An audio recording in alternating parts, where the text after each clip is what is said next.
I just can't get past Brighton at the moment. I'm really struggling to get past Brighton. And I've been to some of these places, well, most of the places in Brighton, but I never viewed it the way I'm viewing it right now. What we're looking at is the Aquarium, okay? And one of the piers is right here. It's called the Marine. We'll talk about this as the video goes on. It was called the Marine Pier, but it's now called the Palace Pier. It's where all the rides in. So there's one here. And then there was another pier, the West Pier, which I talked about the other day, which has been destroyed. And there was actually another pier up here earlier on. Quite an amazing pier. No, I've never seen anything like it in my life. And of course, that got destroyed by a storm, didn't it? But we'll talk about that later on. But this is the Aquarium. But I mean, just look at the building. Look at the building. I mean, look at the people.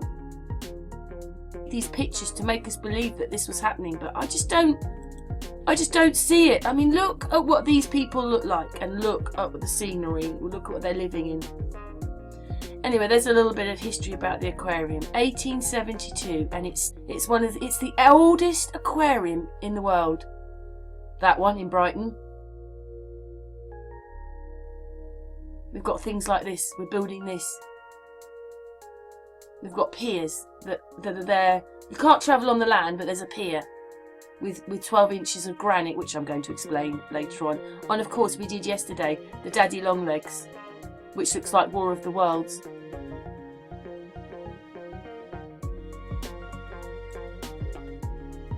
And I mean, to me, it's sort of like, it probably doesn't really look like it in a way, but it just reminds me of the Roman baths. Anyway, I didn't realise that the first body shop was opened there in 1976. ABBA won the Eurovision Song Contest there. And the other thing that they have there is this electric train, which is old. It's an old train. But we've got things like this. This beautiful, beautiful, beautiful buildings. Look at it. Just look at it. Look at it at night. It's beautiful. Built in the 1800s. Anyway, I went there when there was dolphins. It looked like that. Look at it.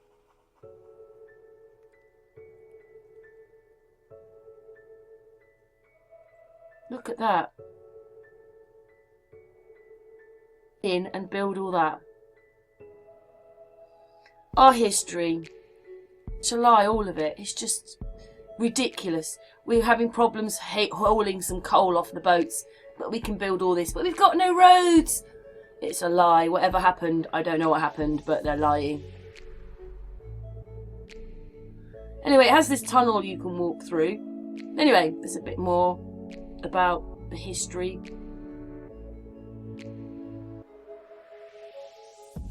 And it actually began in 1869. And there's a bit more. You can slow it down and look at it if you want to yourself.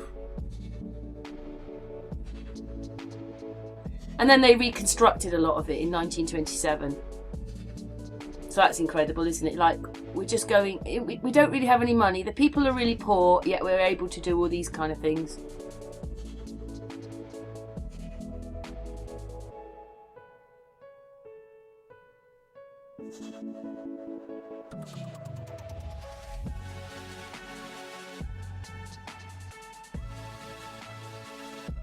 Just amazing. Look at those ceilings.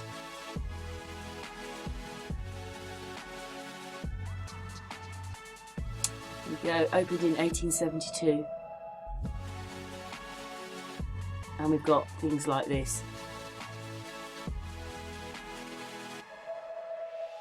Houses like that.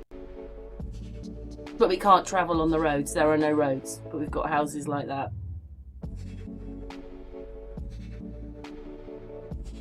We've got a dome like this.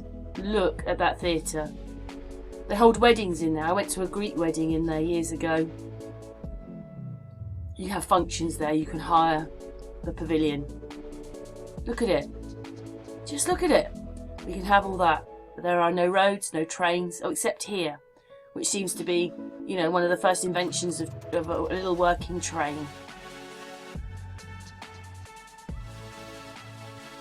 And there's about the West Pier. First pier, and was built in 18... Well, and then there's the other pier. That one... Well, let's go back, because I've missed that.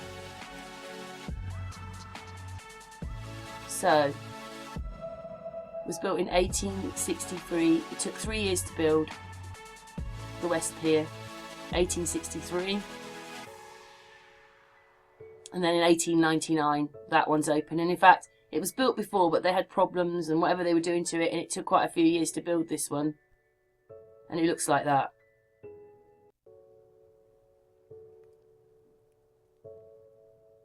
That's the West Pier as it starts to... And that was storm damage on it in the 1900s, which they supposedly mended.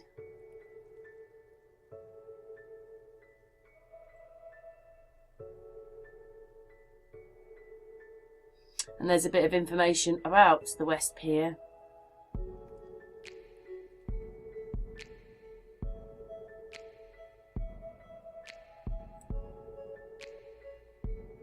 There's a bit more.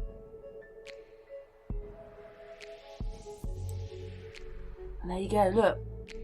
At the end of the pier, boats used to moor.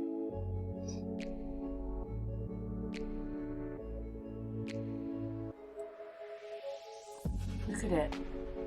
That's still an old picture. Look at the dress of these people. But look at this beautiful pier. I think that's a little bit further on. 1920s. But look at it. It's beautiful.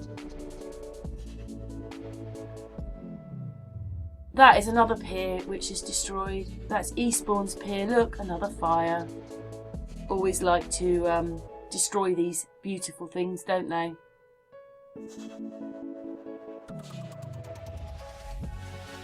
I didn't find many pictures of both the piers in, so of course this is the pier that's been destroyed and this is the pier that's left, and the other pier was up here.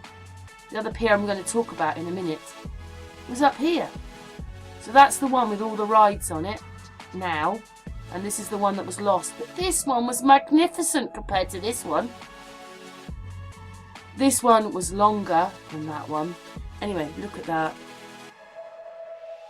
That's the pier that's gone. Look at it. Beautiful.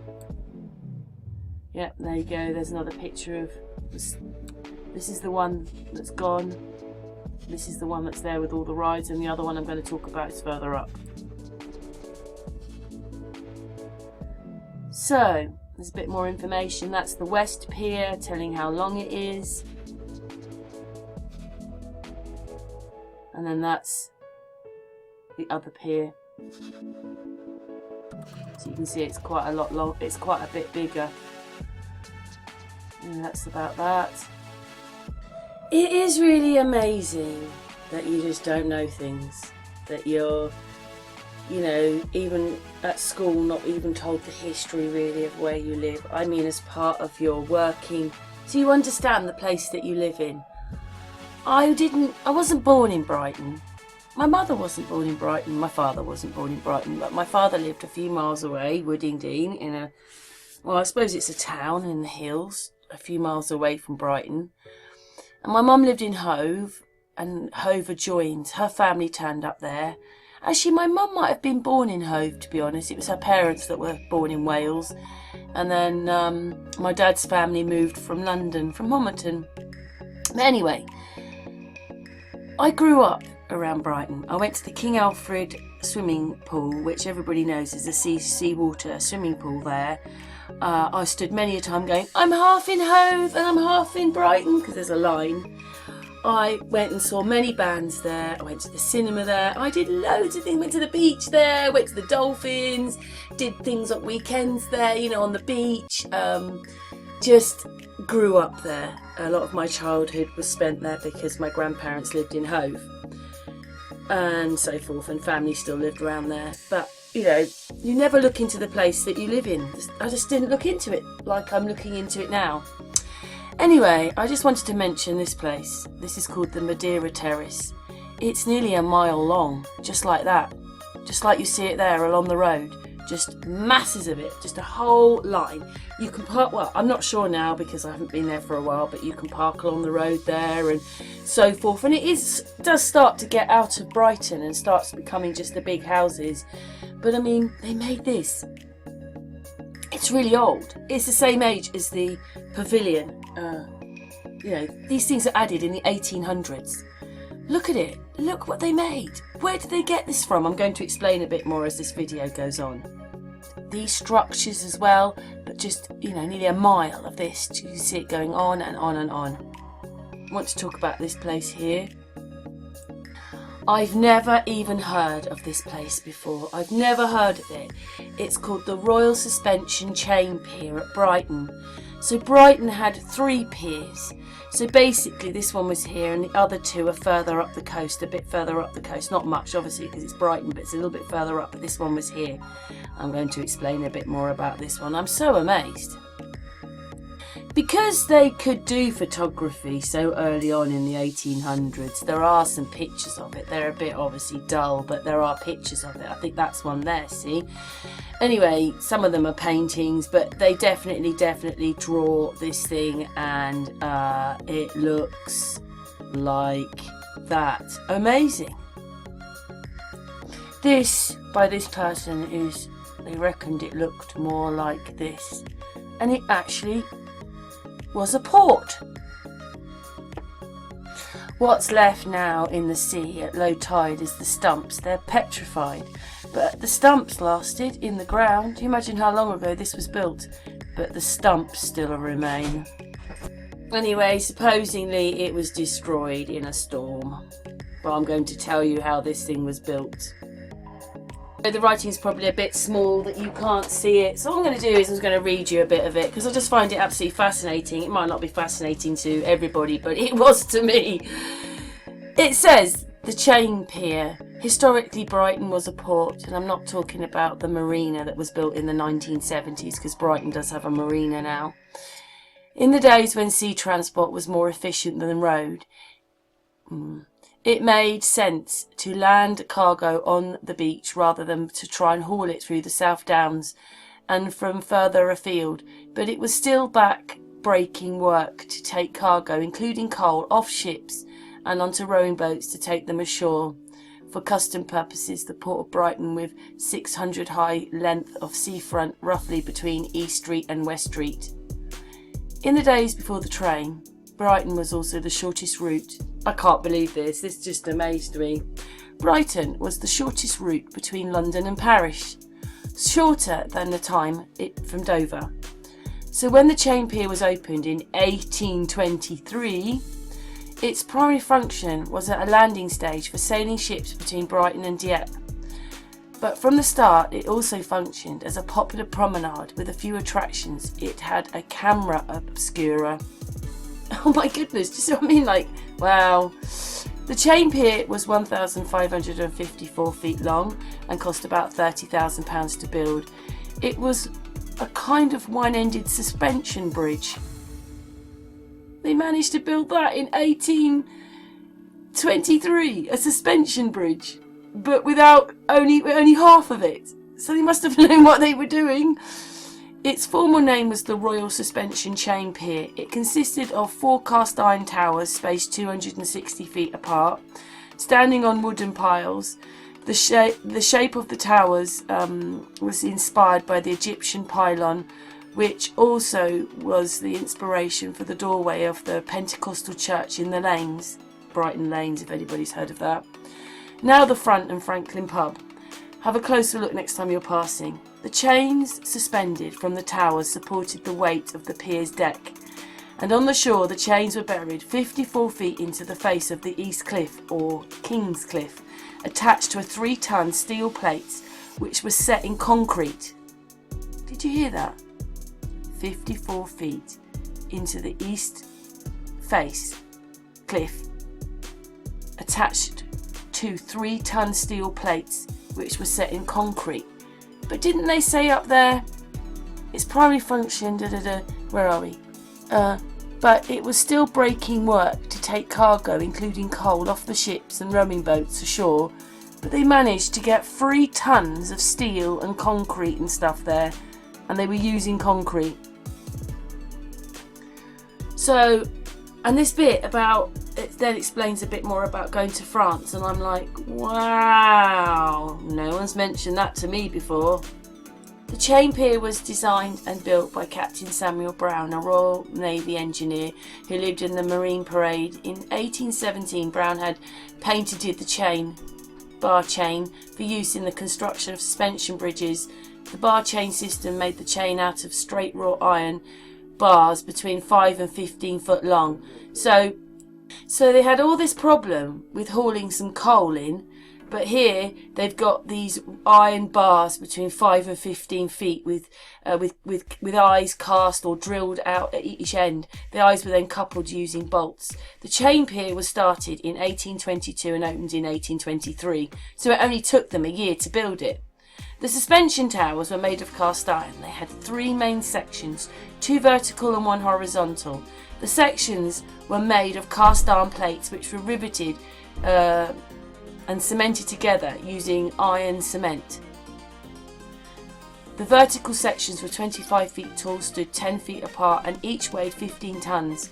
The towers were supported on oak piles, about 20 of them, which were driven about 10 feet into the seabed. They stood about 13 feet above the watermark. The pier had formed a T-section with the main body of the pier. The pier head was 80 foot by 40 foot in an area and was supported by 150 vertical oak piles, so part of it was made in oak. Had a platform which was paved with, wait for it, Purbeck granite, about 12 inches thick, weighing in total 200 tons. 200 tons of marble at the end of it. And yet they were struggling to bring the coal up the beaches. Here's a little bit more on, and there's that person's email, if anybody wants to email them. The chain pier was in the foreground, was destroyed by a storm in 1896, and the palace pier started in 1891, was recognisable pier by even the building progress had been slow. It wasn't opened in the public till 1889, so that one took a lot longer to build. That one, the chain pier took a year, but that one took a lot longer. On the distant west pier, one can make out the pavilion and the seaward end. This was added at 1883, so this photograph must have been taken 1883 to 1886 because they're saying there was a bit more added to this pier. And of course, there's one of the piers. There is the West Pier, the one that's gone, and then this is the Palace Pier, but it was called the Marine Pier to start with and then turned into the Palace Pier, and this is the one that's got all the rides on it now. I still find it quite amazing that the shape of the towers was inspired by the Egyptian pylon, which was also, I just find that really incredible. That, and then, wow, and then down here, I think, because I'm not sure if I cut this bit off, obviously steam started and that took over for the ferry crossings. Here's a little bit more about Brighton in the fact that it was called the Marine Pier. So in 1888, Brighton Marine Pier Company was formed to construct a new pier about 200 metres to the west of the standing chain pier, built in 1822 to 23. So yeah, that's the other pier, but it's now called the Palace Pier. Quite amazing though, hey?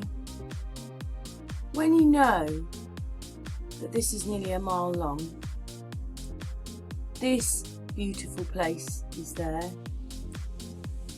The oldest aquarium in the world.